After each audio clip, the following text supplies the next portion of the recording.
Hi friends, అందరూ బాగుండారా? Welcome back to my channel Mohit family wonders in Dubai. నేను దుబాయ్లో జొన్న రొట్టె చేసినాను. జొన్న రొట్టె నేను పెళ్ళి కాకముందు నాకు అస్సలు తెలీదు, ఎట్ట చేస్తారో ఏమో. పెళ్ళైన తర్వాత నేను నేర్చుకున్నా, చాలా బాగా వచ్చింది. ఫస్ట్ ఎట్ట చేయాలంటే, ఒక కప్పులో ఇట్లా ఒక గిన్నె తీసుకున్నా నేను. ఆ గిన్నెలో జొన్నపిండి వేసుకోవాలా.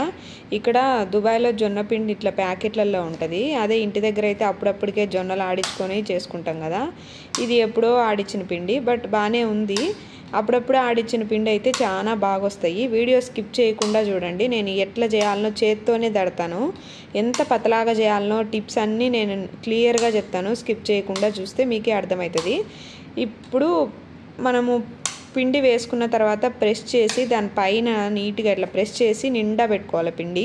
మనం ఏ కప్పుతో అయితే జొన్న పిండి తీసుకున్నామో అదే కప్పుతో 3/4 నీళ్లు తీసుకోవాలా. నేను అలాంటి కప్పుతోనే 3/4 నీళ్లు తీసుకున్నాను. చూడండి, ఖచ్చితంగా నీళ్ళ కొలత అనేది ఖచ్చితంగా ఉండాలా.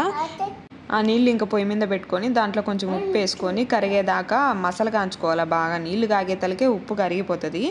ఆ ఉప్పు కరిగిన తర్వాత నీళ్లు కాగుతాయి. కాగిన నీళ్ళల్లో డైరెక్ట్గా పిండి వేసేయాలి. ఇదేం ఉంటలు కట్టదు, ఎంత పిండి అయినా ఒకేసారి వేసి కలుపుకోవచ్చు. కాకపోతే బాగా వేడిగా ఉంటుంది, చేత్తో అస్సలు కలపలేము. ఇట్లా ఏదైనా ఒక గంటె లాంటిది తీసుకొని కలుపుకోవాలి. కలిపేటప్పుడే ఇట్లా ఒత్తినట్టుగా కలుపుకోవాలి. బాగా పిండిలోకి నీళ్ళు ఇమిడుకుంటాయి. ఇట్లా ఒత్తినట్టు కలుపుకుంటే పిండి అంతా నీళ్ళు పీల్చుకుంటుంది, బాగా అవుతుంది పిండి. కలిపిన తర్వాత ఒక 2 minutes మూత పెట్టి పక్కన పెట్టుకోవాలి. ఇప్పుడు చూడండి, నేను కలిపిన తర్వాత చేత్తో ఇట్లా పట్టుకుంటే అస్సలు చేతికి అంటలే, అంత బాగా సెట్ అయింది. నీళ్ళ కొలత ఖచ్చితంగా ఉండాలి, లేదంటే పిండి అనుకైపోతుంది, రొట్టె అసలు చేతికి రాదు. మూత పెట్టి ఒక 10 నిమిషాలు వదిలేసిన తర్వాత మళ్ళీ చూస్తే ఇట్లా నీట్గా బాగుంది, అసలు బాగా ఇమిడిపోయింది. ఫస్ట్ మనం పిండి ముద్ద తీసుకున్నప్పుడే చుట్టూ పగుళ్ళు లేకుండా ఇట్లా ఒత్తుకున్నట్టుగా 2 చేతులను బట్టి ఒత్తుకున్నట్టుగా పగులు లేకుండా పట్టుకోవాలి.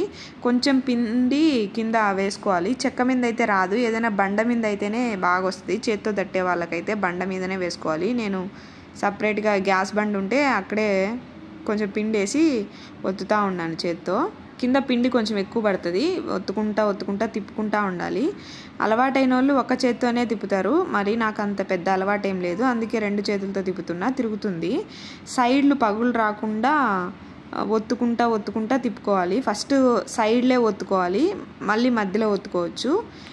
సైడ్లు ఒత్తితే ఇట్లా పగిలినప్పుడు చేత్తోనే అట్ట ఒక ఏళ్ళతో ఒత్తుతా చేత్తోనే అనేస్తే అది పగులు లేకుండా పోతుంది. ఫస్ట్ పగుళ్ళన్నీ నీట్గా చేసుకొని మళ్ళీ రొట్టె తట్టుకోవచ్చు. అప్పుడు రొట్టె పగిలిపోకుండా బాగా నీట్గా వస్తుంది. మేము ఊరికాడుంటే జొన్నలు అప్పుడప్పటికే పక్క ఊర్లోకి పోయి ఆడించుకొని వచ్చి వేడిగా మా అక్క పొయ్యి మీద చేస్తూ ఉన్నింది. మేము వేడిగా తింటా ఉన్నాము. ఇప్పుడు నేనే తింటా. 10 నిమిషాలు అవుతుంది రొట్టె చేసే తలికే. అందుకే నేనే తినాలంటే వేడిగా తినలేకపోతున్నా. నాకు వేడిగా రొట్టె తినడం అంటే చాలా ఇష్టము. ఊరికి పోయినప్పుడల్లా ప్రతిరోజు మా అక్క దగ్గర చేయించుకుంటాము. నేను పెళ్ళైన తర్వాతనే నేర్చుకున్నా అక్క దగ్గరే.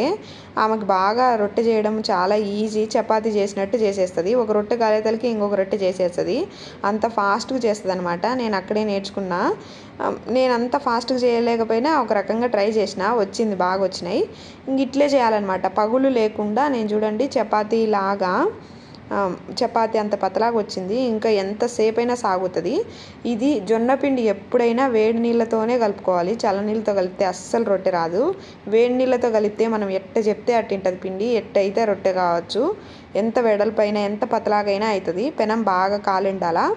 కాలినప్పుడు మనం పెనం మీద రొట్టె వేసేటప్పుడు జాగ్రత్తగా వేసుకోవాలా. పైది కిందికి పోవాలా, కిందిది పైకి పోవాలా.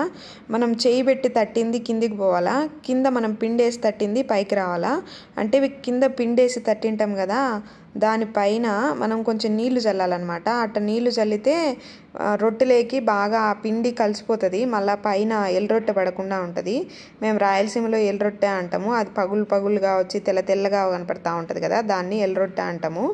అందుకోసమే నేను ఎల్రొట్టె అంటానా. ఎల్రొట్టె పడకుండా ఉంటుంది. అట్లా తేమ చేసుకుంటా కాల్చుకుంటా ఉండాలి. ఇరుపక్క సిమ్ము లేదంటే మీడియం ఫ్లేమ్లో పెట్టుకోవాలి. చూసుకుంటా మంట తగ్గించుకుంటా పెట్టుకుంటా ఉండాలి. హై ఫ్లేమ్లో పెడితే సరిగా కాలదు, లోపల కాలకుండా అట్లుంటుంది. నేను చూడండి తేమ చేసిన కదా, అందుకే బుడ్డలు బుడ్డలుగా పైకి బాగా పొంగుతూ ఉంది చూడండి. జొన్న పిండి ఎప్పుడైనా వేడి నీళ్ళతోనే కలుపుకోవాలా. వేడి నీళ్ళతో కలుపుకుంటే రొట్టె మనం ఎట్ట చెప్తే అట్టుంటుంది, పిండి ఎంతవరకైనా సాగుతూ ఉంటుంది.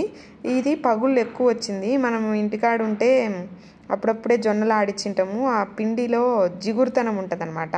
ఇది ఎప్పుడో ఆడిచ్చిన పిండి కదా, బజార్లో దొరికేది, అందుకని కొంచెం పగుళ్ళు ఎక్కువ వచ్చినాయి. బట్ ఫైన్ బాగానే వచ్చింది, పొరలుగా చాలా బాగా వచ్చింది. మేమైతే ఇంటికాడ ఉంటే అక్క రొట్టె చేస్తుంది కదా, ఆ రోజు తినకపోయినా పాలు బెల్లం వేసుకొని కలుపుకొని మరుసటి రోజు తింటారు. దీంట్లోకి గుమ్మడికాయ హల్వా అని, పప్పు, సొరకాయ పులుసు, మటను, చికెను ఏదైనా బాగుంటుంది. బట్ మాకు మటను చికెన్ అంతా కాదు కానీ పప్పు రొట్టె అంటే చాలా ఇష్టము. ఖచ్చితంగా ఇంటికి పోయినప్పుడు చేపించుకుంటాము. ఈసారి ఇంటికి పోయినప్పుడు ఖచ్చితంగా అక్కతో చేపించి చూపిస్తాను నేను. చాలా బాగా చేస్తుంది. ఆమెకు చపాతీ చేసినంత ఈజీ అనమాట. నాకు రొట్టె చేయడము చాలా ఈజీగా ఉంటుంది, చపాతీ చేయడమే కష్టము అంటది. ఇది చూడండి, నేను కిందిది పైకి పైది కిందికి వేసుకొని కాల్చుకోవాలి. తేమ చేసుకుంటా నిదానంగా కాల్చుకుంటా ఉంటే బాగా వస్తుంది. ఈ జొన్న పిండిలోనే పచ్చిమిరపకాయ, ఎర్రగడ్డ, జీలకర్ర, కరివేపాకు అన్నీ వేసుకొని వడలు చేసుకోవచ్చు. కాకపోతే అవి నూనెలో డీప్ ఫ్రై చేయాలా. ఇవి అయితే నూనె తగలకుండానే కాల్చుకుంటాం కాబట్టి ఇది చాలా హెల్తీకి మంచిది. మేము అప్పుడప్పుడు ట్రై చేసుకుంటూ ఉంటాము. దుబాయ్లో ఉన్నా కానీ మేమైతే రాయలసీమ వంటలే చేసుకుంటాము. అప్పుడప్పుడు నేను ఈ రొట్టె కూడా చేస్తూ ఉంటా, అందుకే ఈసారి ఈ వీడియో తీసి పెట్టినా.